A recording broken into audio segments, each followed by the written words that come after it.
જય શ્રી કૃષ્ણ. આજે અમે ગેટ ટુગેધર રાખેલું હતું અહીંયા દોડા પીપળા હરે કૃષ્ણામાં. એકચ્યુઅલી કેટલા વર્ષથી બધા આવે પણ ખબર નહીં હતી કે આ જગ્યા અહીંયા છે, બિકોઝ અમે રહીએ પારડી ખોજમાં ને અમે કાયમ કસ્તુરી ને તુલસી ને બધા જ રેસ્ટોરન્ટ વાપરતા હતા કે જો આવવાનું આ રસ્તા પર થતું નહીં હતું. એક બે જણાએ કીધું કે આ સરસ રેસ્ટોરન્ટ છે ને પાછા અમારા જે વિવાહી લોકો છે તે પ્યોર વેજીટેરિયન, એટલે પછી અમે ગઈકાલે અહીંયા આવીને એમનું ટેસ્ટિંગ કર્યું. જે મેનેજર હતા અને જે બેન્કેટના જે કાર્યકર્તા હતા તે ભાઈ એટલું સરસ રીતે સમજાવ્યું ને પછી એમણે કીધું કે તમે ટેસ્ટિંગ માટે આવો, હું તમને જે મારું બેસ્ટ મેન્યુ હશે તે આપીશ. કે અમે એમ કીધું કે અમારે આ આઈટમ જોઈતી છે.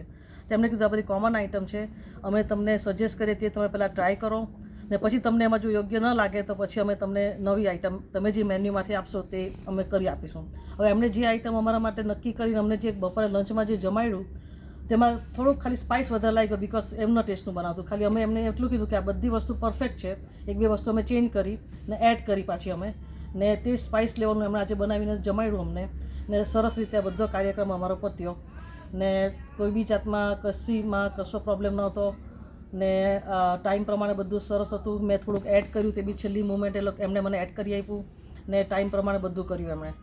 ને બીજું તો શું કહેવું, કોઈ બી જણે આ સગવડને લેવી હોય તો એમની પાસે 3 બેન્કેટ રૂમ છે. 400 માણસનું બી છે, અમારા 80 માણસની ઉપર હતા એટલે એમણે બીજો એમણે હોલ બતાવ્યો અમને ને તેમાં એમને મને બતાવીને તે લોકો પાસે ચેર બી નથી તો બી એમણે બીજી જગ્યાથી રેન્ટ કરીને અમને પ્રોવાઈડ કર્યું બધું. કેમ કે અમારી પાસે જે ઉંમરવાળા લોકો આવવાના હતા એમને ગામડાના લોકો એટલે ડીશમાં લઈને જમતા નહીં ફાવે એટલે એમને કીધું એટલે ટેબલ ને બધું બી એમણે અરેન્જ કરી આપ્યું ને બહુ સરસ રીતે અમારો ઓન ટાઈમ કાર્યક્રમ ચાલુ થયો અને પતી બી ગયો.